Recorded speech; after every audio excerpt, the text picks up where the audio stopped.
Assalamualaikum warahmatullahi wabarakatuh. Saya Yudi Pramuka, political YouTuber tertua di semesta. Ada berita menarik dan baru ya. Ilham Akbar Habibie itu dicalonkan oleh Partai Nasdem, yaitu Surya Paloh, untuk menjadi bakal calon gubernur Jawa Barat. Ini menarik ya, Surya Paloh itu suka berpikir out of the box, jadi berpikir yang tidak dipikirkan banyak orang. Seperti dia seolah tiba-tiba mencalonkan, mempasangkan Anies Baswedan dengan Muhaimin Iskandar, dan itu membuat kejutan. Sehingga kombinasi Anies dan Muhaimin dalam Pilpres kemarin itu akibatnya adalah menaikkan ya kursi Nasdem, kursi PKB, dan kursi PKS yang mendukung calon pasangan Anies Baswedan dan Muhaimin, dan kemudian membuat Anies Baswedan masuk level nasional dengan 25% suara. Sekarang tiba-tiba kita dikejutkan dengan manuver politik yang piawai dari Surya Paloh mencalonkan Ilham Akbar Habibie, anak putra dari presiden yang ketiga, yaitu Profesor Dr. B.J. Habibie. Dan kita juga terkejut ya, Ilham Akbar Habibie mau menjadi bakal calon gubernur Jawa Barat, dengan alasan dia ingin membesarkan Jawa Barat. Dengan besarnya Jawa Barat, maka Indonesia maju ya. Ini kita harus lihat, tampaknya landscape atau konfigurasi politik itu akan berubah ya, di luar dugaan para pengamat ya. Awalnya tentu orang terpaku oleh nama Deddy Mulyadi, 2 periode gubernur Jawa Barat, dan juga Ridwan Kamil yang mungkin akan meraih posisi gubernur Jawa Barat untuk periode kedua, karena dia sebelumnya adalah gubernur Jawa Barat RK itu Ridwan Kamil maksudnya ya. Sementara suksesnya Deddy Mulyadi dengan podcastnya Kang KD Channel itu, Kang Deddy Channel, diharapkan bisa menyodok dan masuk ya menjadi gubernur Jawa Barat. Reputasi dari Deddy Mulyadi sebagai orang Golkar, sementara RK dicalonkan untuk masuk dari menguasai DKI, tapi dia berpikir ya, orang-orang Golkar dan Gerindra juga berpikir di DKI menanti Anies ya, petahana yang hebat yang sudah punya reputasi membangun Jakarta dengan sangat meyakinkan dan diterima semua kelompok, termasuk orang Kristen. Bahkan kelompok-kelompok Kristen kemarin datang ke PKS mendorong supaya PKS, Partai Keadilan Sejahtera, yang menang pileg di DKI itu mendukung Anies menjadi calon gubernur DKI. Tapi justru hari ini kita dapat berita Dewan Pimpinan Pusat PKS justru mengajukan Sohibul Iman ya menjadi bakal calon gubernur DKI. Tampaknya tidak sungguh-sungguh itu, hanya untuk mengetes seberapa besar gelombang atau respon dari masyarakat terhadap Sohibul Iman. Tampaknya dia akan mengincar sebagai bakal calon wakil gubernur dari Anies Baswedan. Tetapi yang kita bahas sekarang adalah Ilham Habibie ya. Ilham Habibie ini saya pernah ketemu ya, waktu dia masih tahun 96 gitu. Saya wawancara dengan Ilham Akbar Habibie di PT Nurtanio, dulu IPTN kan, sebelum diganti tahun 2002 oleh Gus Dur menjadi PT Dirgantara Indonesia. Saya berjumpa dan ngobrol. Saya cari fotonya tadi gak ada, lupa di mana naruhnya. Waktu itu dia menjadi direktur PT IPTN, Industri Pesawat Terbang Nusantara. Dan tentu kira-kira dia mulai sadar ya, Ilham Akbar Habibie, tentang pentingnya kekuasaan ya. Karena dia merasakan pahitnya saat dia dipimpin oleh Jokowi. Kemarin proyek pesawat dia yang penerus N250 Nusantara 2 motor dan 50 seat ya, yang karya anak bangsa yang berhasil terbang kalau tidak salah pada tanggal 17 Agustus 97 kalau tidak salah, atau 95, dan diteruskan dengan proyek R80 Regio R80 seat, 80 penumpang yang sekarang dipimpin oleh Ilham Akbar, itu dicoret oleh Jokowi, keluar dari proyek strategis nasional. Tentu dia terluka. Dia sadar bahwa kekuasaan itu penting. Hanya dengan satu tanda tangan proyek ambisi besar dari Habibie dan juga Ilham Akbar Habibie yang meneruskan dengan proyek R80 pesawat Regio 80, itu tiba-tiba keluar dari proyek strategis nasional. Alasannya karena sampai kepemimpinan Habibie kepemimpinan Jokowi 20 Oktober 2024 proyek itu belum selesai. Alasannya tidak akan selesai proyek itu, padahal kita tahu IKN juga tidak akan selesai. Dan dia merasakan ketidakadilan.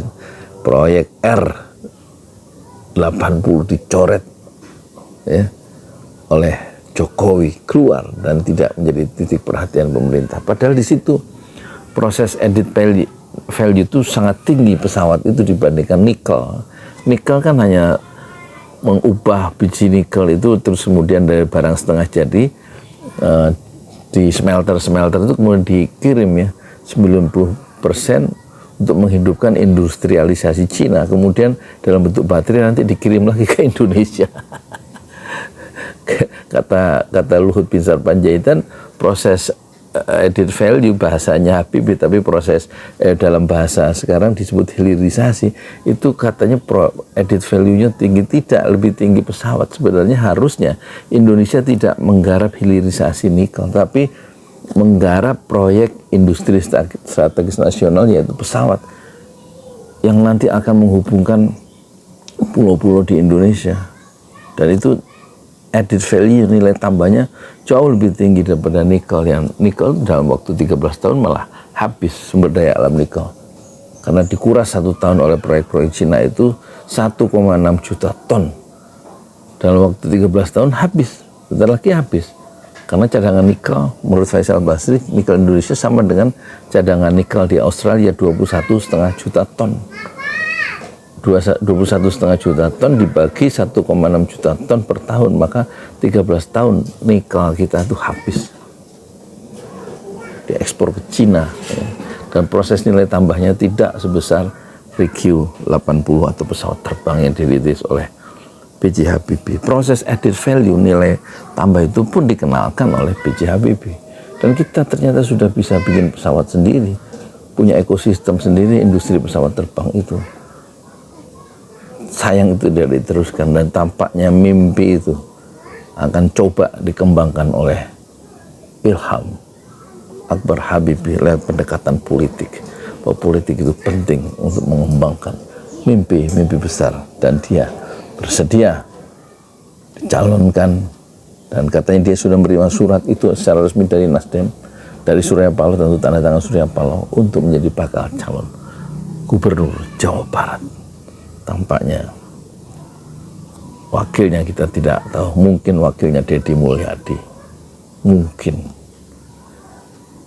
Kita doakan semoga Ilham Akbar Habibie itu bisa meneruskan ya cita-cita besar B.J. Habibie yang sudah mengharu biru Indonesia karena berhasil melontarkan Indonesia ke atmosfer nasional, internasional, bahkan dengan karyanya, karya besar Indonesia, yaitu pesawat terbang N250.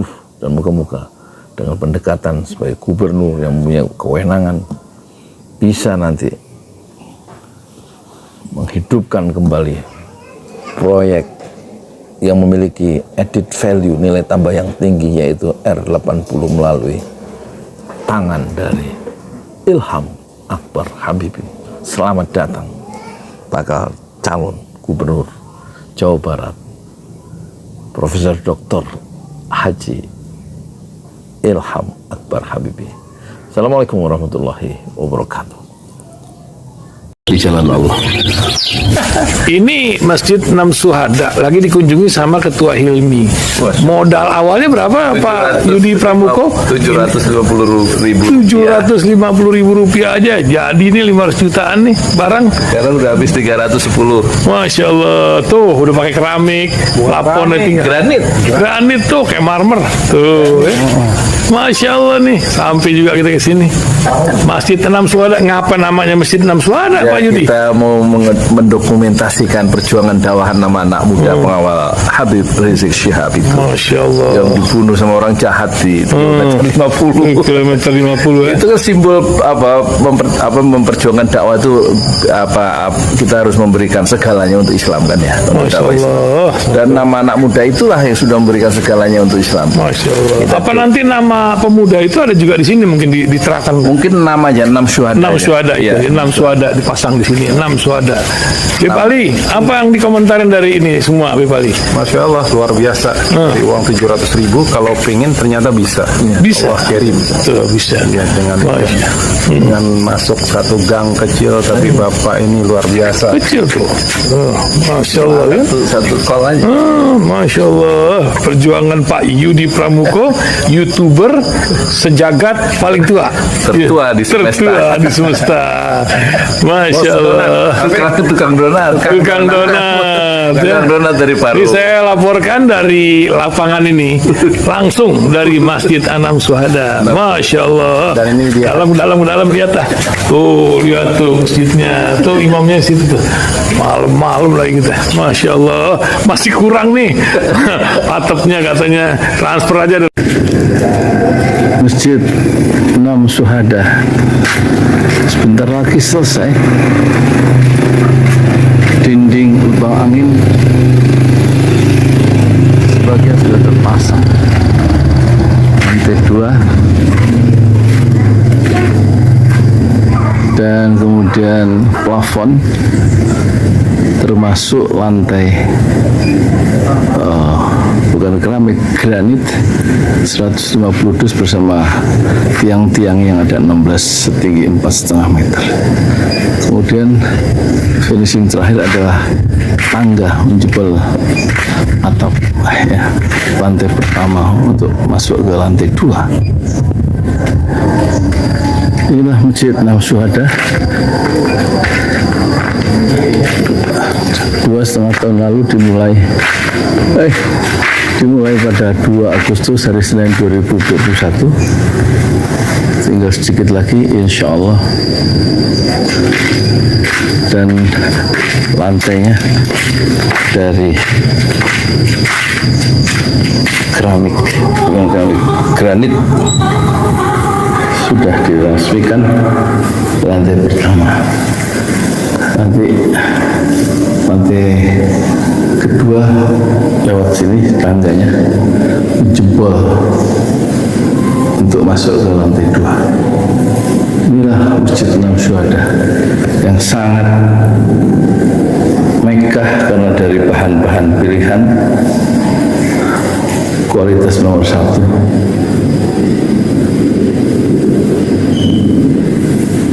Tinggal sekitar 80 juta lagi finishing lantai atas selesai insya Allah.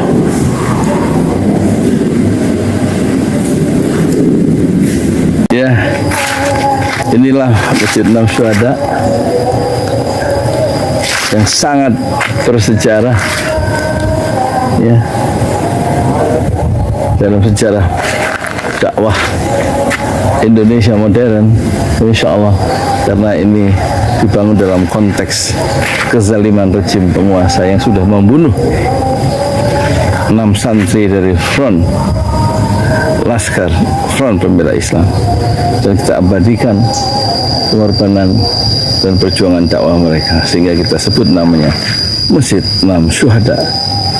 Mereka mengawal perjalanan dakwah gurunya Habib Rizik Syihab dan mereka dicegat oleh orang-orang jahat di kilometer 50. Saya Yudi Pramuko, tukang donat dari Parung Suber, tertua di semesta fasbir sabrun jamila, bersabarlah dengan kesabaran yang indah. Assalamualaikum warahmatullahi wabarakatuh.